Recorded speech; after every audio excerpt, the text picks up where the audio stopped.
इनको समझा कि मेरी शादी होने वाली है, इसलिए अब तो नजरें हटा ले अपनी साली से। सुना नहीं तुम्हारी साली ने क्या कहा?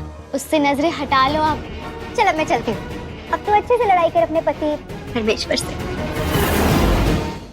आ रहा है परी का ख्याल है मुझे और उसका ख्याल नहीं रखूंगी, पर पहले उसे संजू को छोड़ना होगा हमेशा के लिए। इस बार किसी की जान लेने की कोशिश भी नहीं करूंगी, लेकिन जो प्लान मेरे दिमाग में चल रहा है उसे अप्लाई करने का वक्त आ गया है। बहुत जल्द मेरा सब कुछ फिर से मेरा होगा। नीति का जवाब सुनकर घर वालों के उड़े होश। ताई जी को एक बार फिर से हुआ नीति पर बड़ा शक, और हम देखते हैं कि किस तरीके से राजीव पर हमला होता है राकेश के द्वारा। तो ऐसे में राकेश की छुट्टी कर देती है यहाँ पर नीति, और इनफैक्ट उसे तो गाड़ी से टक्कर भी मार देती है और फिर धमकाकर भेज देती है। नीति, वो एक्चुअली मैं कहना चाह रहा था कि जो कुछ भी तुमने मेरे लिए किया ना, उसे मैं कभी नहीं भूलूंगा। Thank you so much. आप बस सगाई पर टाइम से पहुंच जाना, आपका थैंक यू एक्सेप्ट हो जाएगा। ठीक है।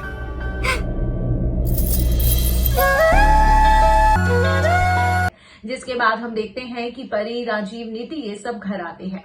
अब राजीव की जान बचाने के लिए सब लोग उससे शुक्रिया अदा करते हैं। तो नीति कहती है राजीव को मेरे होते हुए कुछ भी नहीं हो सकता है।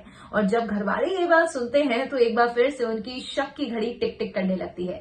यानी कि एक बार उन्हें फिर से शक होने लगता है कि भाई नीति जो है ना, उसकी याददाश्त गई ही नहीं है। आने वाले एपिसोड में आप बड़ा ट्विस्ट देखने वाले हैं, जहां पर आप देखेंगे कि यहाँ पर जो है नीति प्लान बना रही है कि वो इस बार परी की या फिर किसी और की जान लेने की कोशिश नहीं करेगी, बल्कि अब जो प्लान बनाएगी काफी स्मूथ तरीके से चलेगी। जैसे कि अभी तक वो करती आ रही है कि उसने याददाश्त खोने का ड्रामा रचा हुआ है, और ये ड्रामा काफी स्मूथली वर्क भी कर रहा है।